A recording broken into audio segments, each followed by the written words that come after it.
देखिए, अब आपको पढ़ना है विलियम सी डगलस का। पहले इसके बारे में इसकी ब्रीफ समझ जान लीजिए, क्योंकि कोई भी लेसन होता है बेटा, उसकी जो समरी होती है वो बहुत महत्वपूर्ण स्थान होती है। जब उस लेसन की समरी आपके दिमाग में बैठ जाएगी, उस लेसन के बारे में आपको कुछ जानकारी हो जाएगी, तो लेसन पढ़ते और पढ़ाते समय थोड़ा सा आसान हो जाएगा। ओके, तो लेसन आपका नाम है टोकरी वाली लड़की। लेसन का नाम हिंदी में क्या है? टोकरी वाली लड़की। और इसके राइटर कौन है? इसके राइटर हैं विलियम सी डगलस। अब जरा एक बार विलियम सी डगलस के बारे में जो राइटर हैं उनके बारे में जानकारी कर लें। तो आपको हम बता दें, William C Douglas was a जज of the supreme court of USA, United States of America के सुप्रीम कोर्ट के एक जज थे, न्यायाधीश थे William C Douglas. He was visited India in 1950।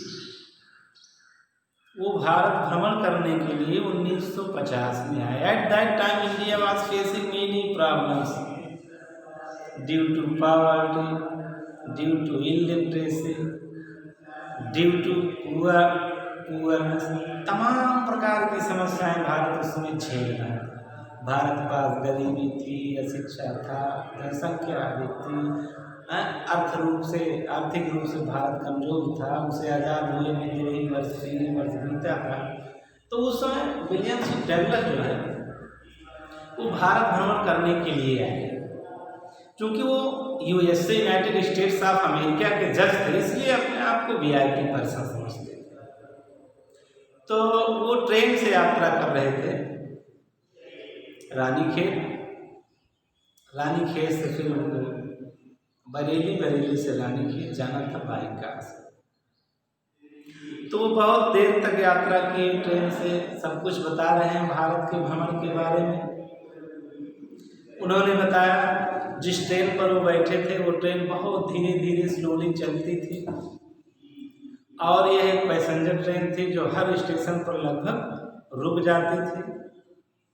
यात्री एक एक दो करके हर स्टेशन पर उतरते थे। ये भी लोगों के बारे में, भारतीय लोगों के बारे में जानने के लिए स्टेशन पर उतर जाते थे, और ये देखते थे कि स्टेशन पैक्ड रहता था, फुल्ली पैक्ड, लोगों से एकदम भरा रहता था। इतनी जनसंख्या भारत की थी। लोग नंगे पैर रहते थे, ढीला ढाला सफ़ेद कुर्ता पैजामा पहनते थे, धोती पहनते थे। कपड़े पहनने के उनके पास अच्छे अच्छे तरीके नहीं थे, ना तो अच्छे अच्छे कपड़े थे। उनमें कुली थे, सोल्जर थे, सब कुछ थे। सबको बहुत ध्यान से ये देख रहा है। फिर यात्रा करते समय ये आगे बढ़ रहा है,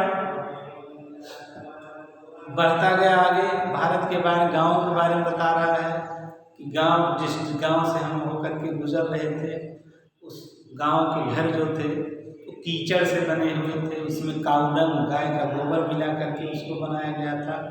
उनके ऊपर कद्दू की लताएं झूल रही थी, पीले पीले येलो स्ट्रिक्स उसमें दिखाई पड़ रहे थे। उनके ऊपर जो दीवार थे वो छप्पर बनाए हुए थे। मीन्स आपको हर तरीके से वो नीचा दिखाने का प्रयास कर रहा था कि हम तो अमेरिका के हैं, अमेरिका में इतने अच्छे अच्छे मकान बने हुए हैं, फ्लैट बने हुए हैं, कंपार्टमेंट बने हुए हैं, अपार्टमेंट बने हुए हैं, लेकिन यहाँ पर ऐसी ऐसी पोजीशन है। India is a poor country, वो आपको बताना चाह रहा है। But he says at one station his routine to the talking to the people was interrupted. As soon as he alighted from the compartment, a group of young people gathered around him. They were selling baskets made of hand woven, made of reed. वो बता रहा है कि मेरा जो हर station पर उतर करके लोगों को देखने का जो दिनचर्या था, एक स्टेशन पर उसमें थोड़ा सा डिस्टर्बेंस उत्पन्न किया गया। As soon as he delighted, जैसे ही alighted फ्रॉम द कंपार्टमेंट, जैसे ही वह ट्रेन के डिब्बे से नीचे उतरा, छोटे छोटे बच्चों का एक समूह से चारों तरफ से घेर लिया। और यही बच्चे थे जो अपने अपने बास्केट्स, टोकरियों को बेच रहे थे, जो हाथ से बनाई गई थी। और रीड बास्केट, नरकट एक पौधा होता है, नरकट के पौधे से बनाई गई थी। अब राइटर बता रहा, दीज वेयर रिफ्यूजी चिल्ड्रन, यही शरणार्थी बच्चे थे। शरणार्थी मीन्स शरण में आए हुए बच्चे थे। कब?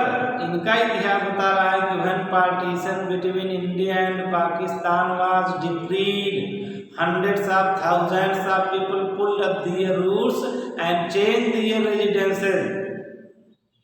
जब भारत और पाकिस्तान के बीच विभाजन की घोषणा की गई, hundreds of thousands of people, सैकड़ों हजार लोग, pulled up their roots, अपने निवास स्थान को बदल दिए, changed their residences and came to India from Pakistan, Pakistan से भाग करके भारत आए, driven by the religious fanaticism, किसके डर से?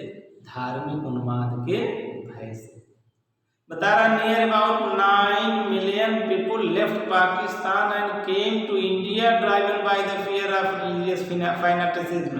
लगभग 90 लाख, 9 मिलियन, 1 मिलियन में 10 लाख, 9 मिलियन मीन्स 90 लाख, लगभग 90 लाख लोगों ने पाकिस्तान को छोड़ दिया और भारत में भाग करके आए। किस लिए? शरण लेने के लिए। यही शरणार्थी थे जिनके छोटे छोटे बच्चे स्टेशनों पर दौड़ रहे थे, अपने अपने जीविकोपार्जन को चलाने के लिए, लिवलीहुड को चलाने के लिए टोकरियाँ बेच रहे थे, पंखे बेच रहे थे, ठीक ना, रीड बास्केट बेच रहे थे, नरकट से बने हुए टोकरियाँ बेच रहे थे।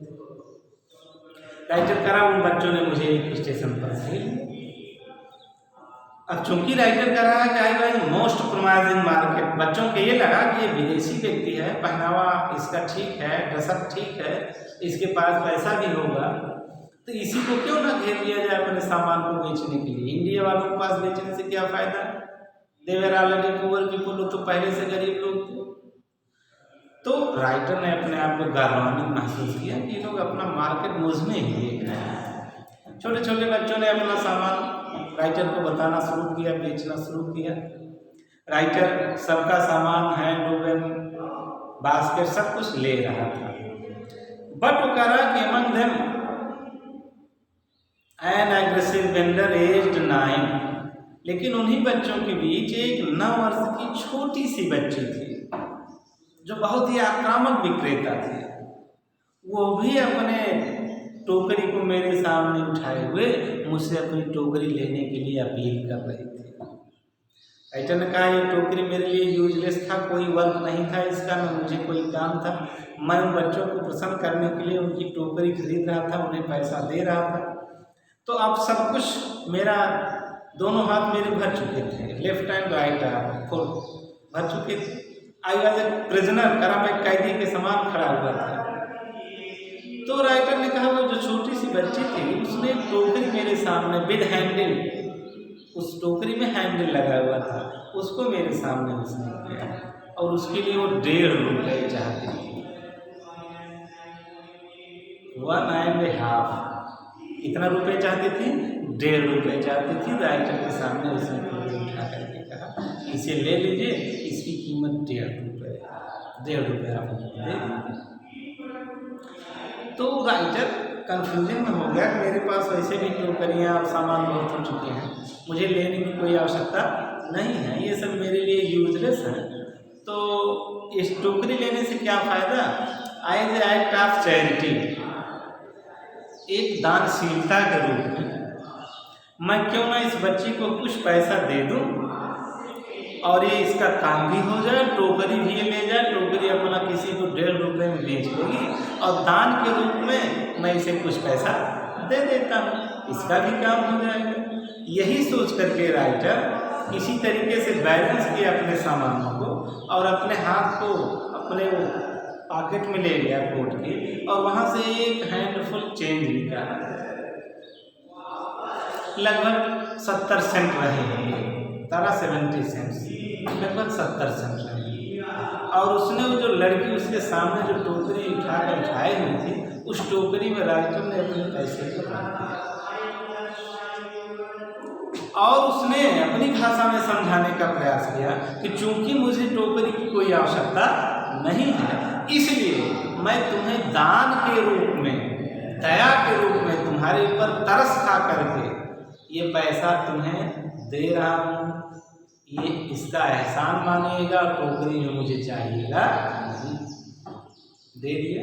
लेकिन अब जरा देखिए, राइटर कह रहा है कि at once I felt what offence I had done, तुरंत मुझे ये महसूस हुआ कि कौन सा अपराध मैंने कर दिया। वह छोटी सी लड़की जिसकी उम्र मात्र 9 वर्ष थी, उसने अपने रेज्ड हर चिन अपने ठुट्ठी को ऊपर उठाया और हाथ अपना ले गई टोकरी के नीचे। टोकरी के अंदर उसने जितना भी राइटर ने पैसा रखा था उसको उसने उठाया और सेम प्राइडनेस, उसी गर्व की भावना के साथ उसने पैसा राइटर को लौटा दिया। उस छोटी सी बच्ची ने राइटर को अब समझा दिया कि हम भारतीय लोग हैं, हम परिश्रम करके कमाते हैं, हम हार्ड वर्क से जीना जानते हैं, हम किसी के एहसान पर पलने वाले नहीं हैं। राइटर एटवन साफ, उसने कहा मेरे पास कोई विकल्प नहीं था सिर्फ उस लड़की की टोकरी खरीदने के अलावा। राइटर ने 1.5 रुपया दिया, उसकी टोकरी खरीद लिया। टोकरी खरीदने के बाद लड़की बहुत पसंद हुई। वाइपिंग हर आइज, अपने आंसुओं को पोंछती हुई वो उस झोपड़ी की तरफ भागी, स्टेशन के जहाँ से झोपड़ी में आज की रात 1.5 रुपये की कमाई कर लिया था। ये इस गुण को देख करके, छोटी सी बच्ची के गुण को देख करके, उसके आत्मविश्वास को देख करके, उसको स्वाभिमान को देख करके राइटर को बड़ा धक्का लगा। अब तक तो अपने आप को सुपीरियर समझ रहा था, लेकिन इस बार राइटर ने कहा वाह, एक ऐसा झलक इस लड़की ने मुझे दिखला दी। तो उस राइटर कह रहा है कि मैंने इसी बात के लिए एक चिट्ठी लिखी पंडित जवाहरलाल नेहरू को और बताया कि भाई I have fallen with India, fallen in love with India, मुझे भारत से स्नेह क्यों हो गया। राइटर लास्ट में आपको बता रहा है कि जितने भी लोग इंडिया में, जितने भी लोगों को मैंने भारत में देखा, as well as in high offices और विलेजेस, चाहे वो ऑफिस में कार्य करने वाले लोग हों, चाहे गांव में रहने वाले लोग हों, दे हैव सेल्फ रेस्पेक्ट, उनके पास आत्मसम्मान की भावना रहती है। दे हैव प्राइडनेस, उनके पास गौरवान्वित करने की भावना रहती है। They want to work hard, वो कठोर परिश्रम करना चाहते हैं। दे आर गुड सिटीजन, वो अच्छे नागरिक हैं। यही भावना राइटर को बहुत संबोधित कर दी और उसने एक पत्र पर जवाहरलाल नेहरू को लिखा कि आपका देश ऐसी भावना के साथ, ऐसे नागरिकता के साथ एक दिन बहुत आगे जाएगा। यही पर लेसन आपका समाप्त हो जाता है। बेटा, इस कहानी को आप बिल्कुल अच्छी तरीके से पढ़ लीजिए, जो हमने बताया इसको अपने दिमाग में रख लीजिए और आप बुक ओपन करके उस लेसन को पढ़िए। लेसन का नाम मेरे बास्केट, हम पढ़ाते रहेंगे। मीनिंग लिखना अब आपका काम है, यहाँ से मीनिंग हम नहीं लिखा पाएंगे। आप मीनिंग लिखिए, हम आपको पढ़ा देंगे, पढ़ लीजिए। क्वेश्चन आंसर आपको हम भेज देंगे, उसको आप लिख लीजिएगा।